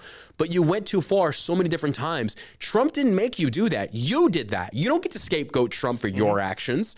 And I didn't know a lot of this about Milo until people started sending me this stuff. It's like, oh my God. And then he says he wants to burn the GOP to the ground. So that leads me to believe Milo cannot be trusted. You can't take anything this guy says seriously anymore because he's so on both sides of the aisle. So all that leads me to believe is that he linked up with Fuentes. He knew who Fuentes was. He knew, and this is a 24-year-old kid. It's a 24-year-old kid. The entire world knows who this kid is. He is a fucking white nationalist, anti-Semitic person, excuse me. And when dude, I've seen the clips. I've listened to this guy say this shit verbatim. This is not John Burke saying, "Oh, because I've read his shit, I've seen his shit." I'm just like, "Holy shit, this guy's an idiot." But Milo is smart enough. Milo he's an intelligent dude. Milo knows what he's doing. I genuinely feel Milo is trying to sabotage Trump. I really feel Milo. He said he wants his vengeance. He got it. If the FBI and the DOJ and all the Democrats can't bring down Trump, I don't think Milo's going to be able to do it. I don't know. Milo's been canceled. He knows how to do it. But he's been canceled. He knows how to get canceled. Yeah, he knows how to get people canceled. Anybody can get. Everybody got canceled. Anybody who's not a liberal or Democrat has been canceled at some point in time. I'm talking about canceled in the sense of like you're doing something, you're having dinner with a white nationalist and an anti-Semite. Yeah. But I think that's also why they're painting Kanye. I mean, it makes perfect sense. Like, Milo saw what Kanye was saying. And now Milo is campaigning for Kanye 24. Are you stupid? You really want Kanye as the president of the United States with his hands on the nuclear button? What? Can you see Kanye? And by the way, I watched the full Tim Pool episode yesterday. Yeah. Still, my sentiments still remain the same. Kanye should not have walked out. Tim asked you a question. You got butthurt and you fucking walked. But again, Tim should just conducted the interview. But it is what it is. Tim runs his own thing. Apparently, that is what his show is about. It's not an interview show. He will actually have a conversation. Well, apparently, it's more like they bring guests in, they discuss the news together, which is fine. I'm not criticizing that. But it's like when, fuck it. If it was me, and I'm armchair quarterbacking, I will admit I am armchair quarterbacking this, is that if I had Kanye in that hot seat, it would just be me asking him questions according to what he has said, not trying to. I would want to know. Tim didn't really do that too much, but also Kanye's a fucking loose cannon. I would want to know about his experience as a celebrity, a high-profile celebrity, and the fact that he was being put on different kinds of drugs to sedate him. And, is that every celebrity? It seems like it is. But why don't more celebrities come out and talk about this? But the problem with this, though, is because Kanye said so many stupid things, we don't know what to believe anymore. How prevalent is pedophilia in Hollywood? Yeah. You're talking about the Jewish communities. What else is involved? Yeah. I mean, if you're going to spill the beans, spill them all. Yeah, I At agree. this point, who blow it open? They've already kicked you out of their bank, and you're a billionaire. They canceled you, bro. Blow it wide open. Yeah, blow it wide open. And all Kanye has to do is just drop a few more tunes, and he's gonna be rich again. That's that it. dude, he's fine. Yeah. But yeah, after having watched the full interview, I was kind of like, I'm sorry, dude. If you're sitting there saying that you want to be the president of the United States and you can't handle a simple interview and you walk out like, no, dude, you're an idiot. I'm sorry. But going back to Mitch McConnell. This is a GOP establishment trying to do their flex. They're trying to turn the GOP establishment and anybody like that against Trump. Mm-hmm. That's what this is about. We all know, I really don't think Kanye is an anti-Semite. I don't. I really don't feel like that. And again, I'm no fan of Kanye. Yeah. But I don't feel like he's an anti-Semite. I think Nick Fuentes is. I think he's an idiot. I think Milo's a fucking moron at this point. You see what these guys doing. It's like Fuentes is a provocateur himself. They are. He's smart for using his platform to say outrageous things, or maybe he does believe him. I don't care. Yeah. I don't have to listen to him. Yeah. You know what? That's Sure. it. You don't have to listen to him. Do I think he should have a platform? Yeah, I do. Everybody should. Everybody's it, but I just, like I said, I can just easily push block. I just have to push block. Except for pedophiles. Yeah. So not everybody. Milo got canceled for that because he made that pedophilia statement, but it was a joke. I think it was a joke, wasn't it? I think it was a joke. What was it? I don't remember. Something about having sex with it was a joke, and he got canceled for it. I was like, okay, that's too far. I was like, of all the things you're getting canceled for, that's the one? Like, I don't know, but even still, what was that guy's name? Gunn, the guy who was the director for Guardians of the Galaxy. James Gunn. Yeah, well, he didn't get canceled. No, and he had money. A lot of pedophile jokes. A lot of them do. Who's that other little wormy-looking guy? Patton Oswalt. Oh, that piece of shit. Yeah, oh my gosh. He's cracked off of a lot of pedophile jokes himself. Oh, Sarah Silverman, all those whack jobs have, but they didn't get canceled because they're liberals, and that's okay. But again, Milo has said some very provocative shit, but it's funny. He was like one of these guys that was saying comedy mixed with politics. Yeah. But he did cross the line a lot of the time, so you don't get to blame Trump for that. You chose to do that. But it is what it is with there. But again, looking at McConnell, of course he's going to do this. Pence is going to do this. They're all Pence. Ooh. You think McConnell and the establishment GOP is going to back Pence's run in 2024? Because Pence is going to run. No, I don't think so. You don't think they're going to back Pence? I think they will. I think the McConnells, I think they're going to back Pence. If Pence is going to get slaughtered, by the way. DeSantis doesn't run? Yeah. Maybe. No. I think Pence is going to run, and I think the McConnells and the establishment neocons are going to back Pence. Maybe. I feel that. We'll see. Yeah. I'm trying to think of who else would. I mean, Lindsey Graham's already tried several times. He's not. Yeah. Chris Christie is a big zero. Yeah. They were talking about Mitt Romney. He doesn't stand a chance. Mitt Romney doesn't stand a chance. He's another neocon. Nobody likes that guy. No. Yeah, I don't know. Maybe. Yeah. Maybe Pence is the only logical choice that they could come up with. Because he's came out against Trump. Yep. On about. Isn't it funny how these people that are they're going to run, they're trying to lean and become friends with the left? Yeah. Don't tolerate the left. Fuck the left. No, there's no tolerance to these people. They're too far gone at this point. Oh yeah, exactly. That party is just beyond redemption. Just the state of the country right now with the Democrats in charge is just insane. It's insane. It is insane. Scary at this point because they just have so much power over everybody's life. Yeah. That using the FBI and government resources to spy on candidates. Yeah.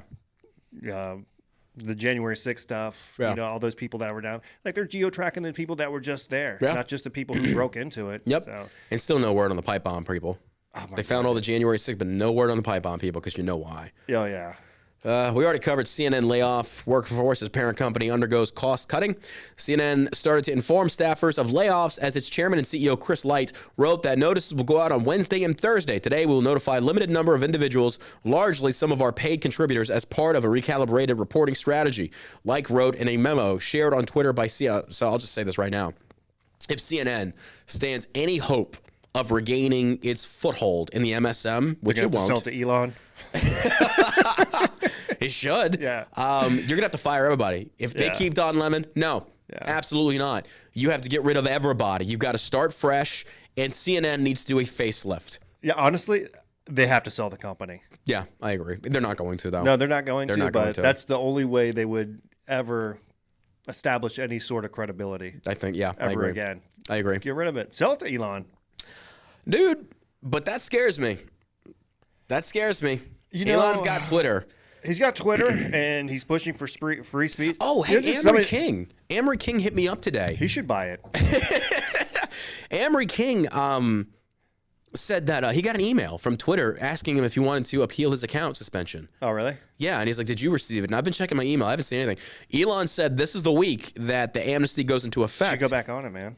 Huh? And go back on there and see what you have to do. You can follow me. Right now, it's John Burke 1984. I managed to change the handle, so I'm good now. It's John Burke 1984. Go follow me on Twitter, dude. It's a blast over there. It is so much fun.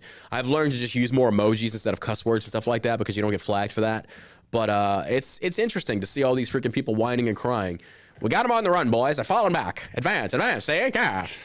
But yeah, fuck CNN. And that's pretty much it. We got the final story. Posted about this while I was on my trip back from Dubai. Disney's Strange World tanks, indicates woke film movement is failing. For those that don't know, I think this was a massive gay cartoon, and it tanked. The Walt Disney Corporation's move to serve the LGBTQ and woke crowd is apparently beginning to backfire on the entertainment giant. Strange World is a controversial film that many have panned because of its blatant homosexual messaging, bombed at the box office in its opening weekend last weekend, indicating that Disney's agenda to indoctrinate children to the LGBTQ movement is failing. CBN News report that Strange World opened in 4,174 locations last Wednesday. On Friday, the day after Thanksgiving, the film earned only $5.2 million. Variety.com reported that the movie made $18.6 million over the entire weekend, and that said, it was expected to earn between $30 to $40 million between Wednesday and Sunday. Strange World carried a reported $180 million budget. That the film is projected to lose $100 million in its theatrical run and will need $360 million just to break even. The film features a gay teen romance for the first time in Disney's history that had promoted such a relationship. Disney's Lightyear, which also made a lackluster theatrical run earlier this year, had previously cut a scene with two same-sex characters kissing, but Disney reinserted the scene after Florida passed the parental rights and education law earlier this year. After the law was passed, then Disney CEO Bob Chapek pledged that Disney would become a better ally for the LGBTQ community, which was recently fired from his position and replaced by Bob Iger, who returned to the role he left in 2020. CBNnews.com reported that many conservatives have panned the expression "get woke, go broke," expressing the view that corporations that embrace political correctness of cave to the demands of social justice activists will suffer financially as a result. 100% true. Amazon layoffs, Facebook layoffs, Instagram layoffs, Twitter layoffs, CNN layoffs, Disney's laying off. This is true. Folks, I know you see it in the press nonstop. I know you see it on Twitter, Facebook, Instagram, the likes of myself and other people posting about this constantly. It's working. Don't stop. Don't stop. This is taking back our country. This is taking back our country from pedophiles. This is taking back our country from the degenerates of the LGBTQ. No, I'm sorry. There is no such thing as a two-spirited freak Joe. You are not. You are not.